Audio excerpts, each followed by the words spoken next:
He rode in broken, searching for work. One glance at her, and he knew he found something worth living for.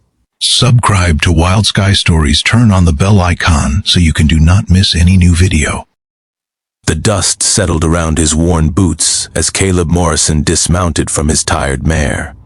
3 months of wandering had brought him to this remote valley in Montana territory, where the mountains kissed the endless sky and hope felt like something a man could almost touch. He had nothing left.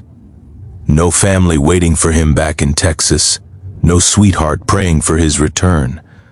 Just 27 years of hard-living, calloused hands, and a heart that had forgotten how to feel anything beyond the ache of loneliness.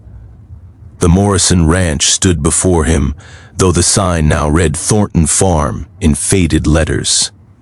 His grandfather had built this place, but debts and death had stolen it from his family years ago. Caleb did not come to reclaim it.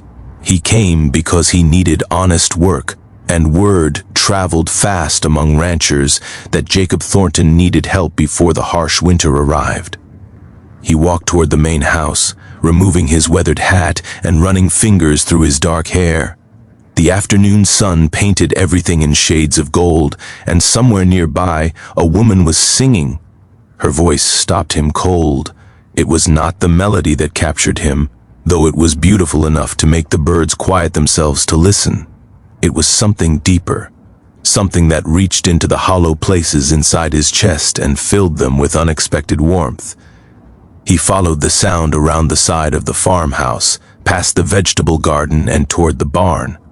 There, with her back to him, stood the source of that heavenly voice.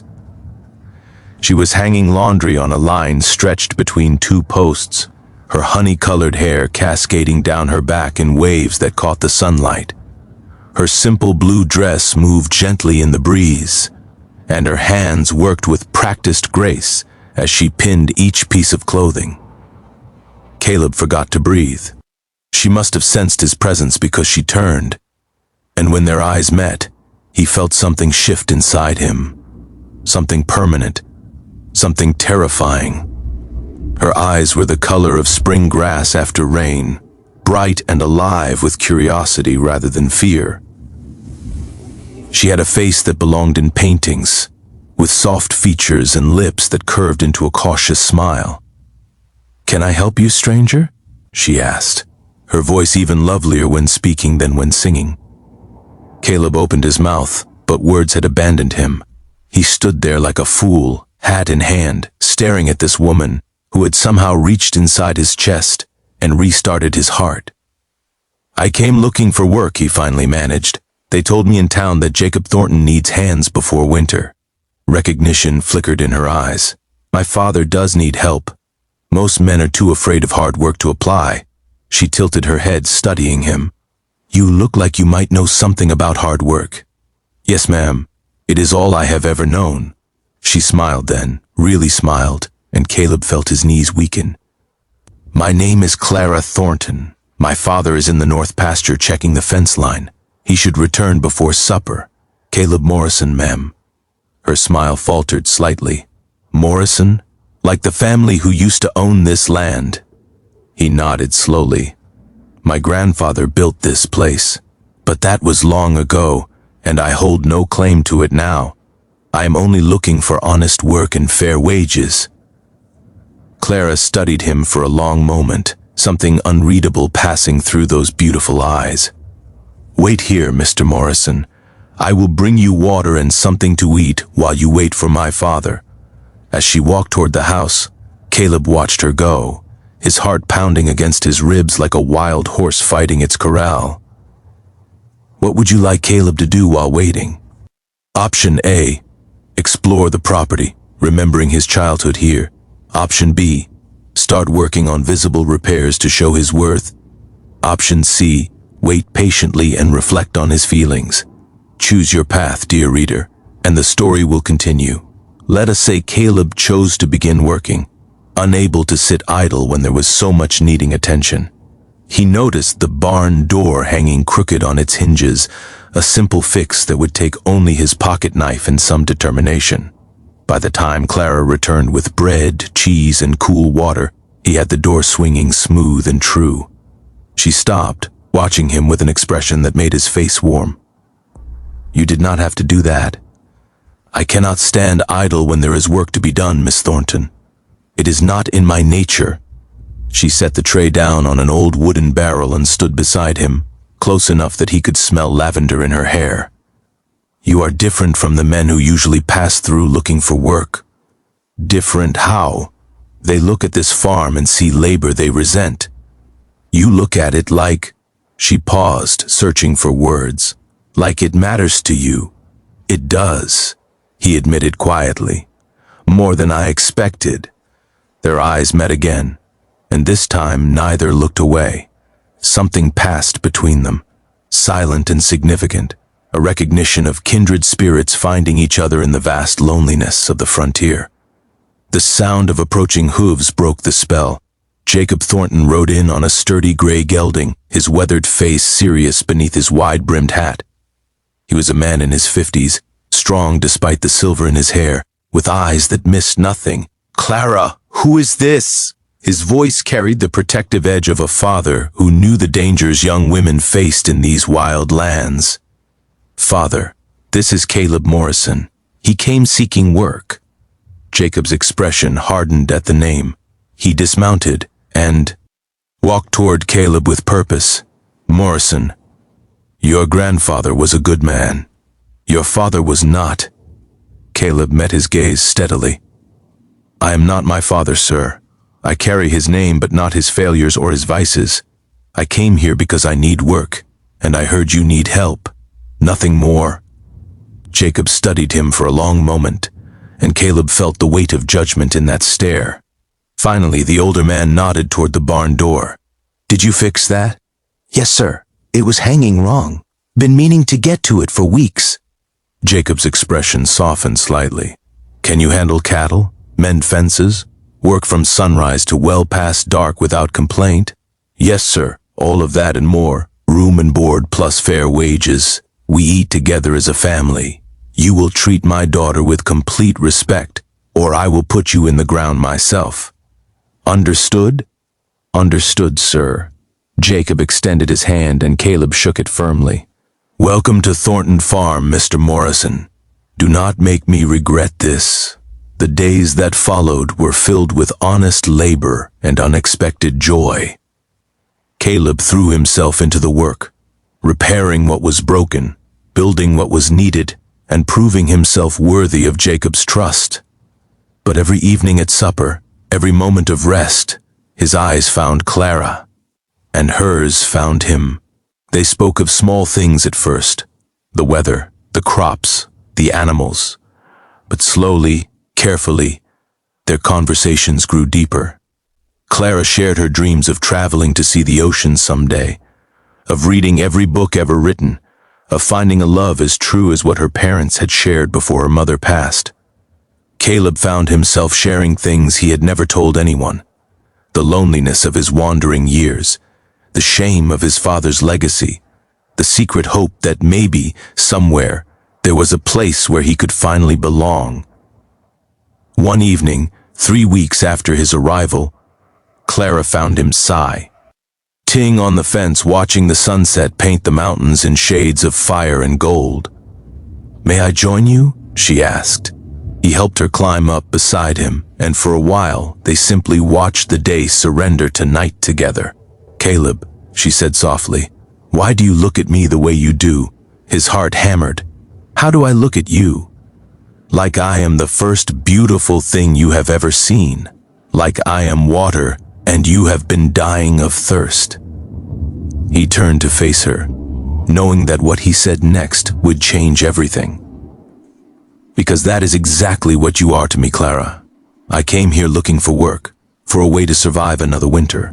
But the moment I saw you, the moment I heard you singing by the laundry line, something inside me woke up, something I thought was dead." Tears glistened in her eyes, but her smile was brighter than any sunset. "I felt it too, from that first moment. Like my soul recognized yours. What should happen next? Option A, Caleb confesses his love completely. Option B, they share their first kiss. Option C, Jacob interrupts them. The reader chooses, and destiny unfolds. Caleb reached out, his rough hand trembling as it cupped her soft cheek. I have nothing to offer you, Clara. No land, no money, no name worth carrying. All I have is a heart that beats only for you now, and two hands willing to work themselves to the bone to make you happy. A tear slipped down her cheek, warm against his palm. That is more than most men offer with all their riches. I do not want land or money, Caleb. I want someone who looks at me the way you do, someone whose heart calls to mine across any distance. He leaned closer, his forehead touching hers, their breath mingling in the cooling evening air. I am falling in love with you, Clara Thornton. I did not plan it. I did not expect it. But it is happening, and I am powerless to stop it. Then do not. Stop it, she whispered. Fall. I will catch you. Their lips met in a kiss as gentle as morning dew and as powerful as summer storms. In that moment, all the loneliness, all the years of wandering, all the emptiness that had defined Caleb's existence simply melted away. He was home, not because of the land or the farm, but because of her. She was his home now. When they finally parted, both breathless and trembling, Caleb knew he had to speak with Jacob. A man did not court a woman in secret, not when his intentions were honorable and his love was true. The following morning, before sunrise, Caleb found Jacob in the barn preparing for the day's work. His hands shook as he approached, but his voice was steady. Mr. Thornton, I need to speak with you about something important. Jacob set down his tools and faced Caleb with knowing eyes. I have been watching you, son. I have seen how you look at my daughter. I have also seen how she looks at you. Sir, I want to court Clara properly. I want your blessing to pursue her hand if she will have me. I know I am not wealthy and my family name carries shame, but I love your daughter with everything I am, and I will spend every day of my life proving myself worthy of her. Silence stretched between them, heavy with the weight of a father's protective love. Finally, Jacob spoke. My wife died giving birth to Clara. I raised that girl alone in this wilderness, through blizzards and droughts and dangers you cannot imagine. She is all I have in this world. His voice cracked with emotion. But she is not truly mine. She belongs to herself, and someday she will belong to someone who deserves her. He stepped closer and placed a hand on Caleb's shoulder. I have watched you work these past weeks. I have seen your character revealed in 100 small moments. You are not your father. You are the man your grandfather W. As honest and hardworking and true. Caleb felt tears burning in his eyes. You have my blessing, Caleb Morrison. Court my daughter. Love her well. And when the time comes, I will be proud to call you son. The months that followed were the happiest of Caleb's life. He courted Clara with the devotion of a man who understood how precious love truly was. They took long walks under star-filled skies. They danced in the barn to music only they could hear. They planned futures filled with children and laughter and endless love. Winter came hard that year, but they survived it together, and when spring finally arrived, painting the valley in wildflowers and hope, Caleb knelt before Clara in the same spot where they had shared their first kiss. Clara Thornton, I came to this farm looking for work. I found something infinitely more precious. I found you. Will you do me the honor of becoming my wife? She pulled him to his feet and threw her arms around him, laughing and crying at the same time. Yes, Caleb Morrison, 1,000 times yes. They were married in the little church in town, with Jacob giving away his daughter with tears of joy streaming down his weathered face. The whole community came to celebrate, and for one perfect day, all the hardship and struggle of frontier life faded away in the glow of true love. That night, as Caleb held his wife in their small cabin on the land his grandfather had built, he finally understood what he had been searching for all those years of wandering. Not a place, not a purpose, not even peace. Home was never about geography. Home was about finding the person whose heart beat in rhythm with your own. Home was the moment Clara said yes. Home was every sunrise he would wake up beside her and every sunset they would watch together. He had only come for work, but he stayed for love, and that love would echo through generati. Ons, a legacy more valuable than any land or fortune. The Morrison name would be spoken with honor once again, not because of wealth or power, but because of one man who found the courage to love and one woman brave enough to love him back. Some say if you visit that valley on quiet evenings, you can still hear a woman singing by the laundry line and see a cowboy standing breathless, falling in love for the first time. Because some loves are so powerful, they become eternal. And theirs was the greatest love story that valley had ever known.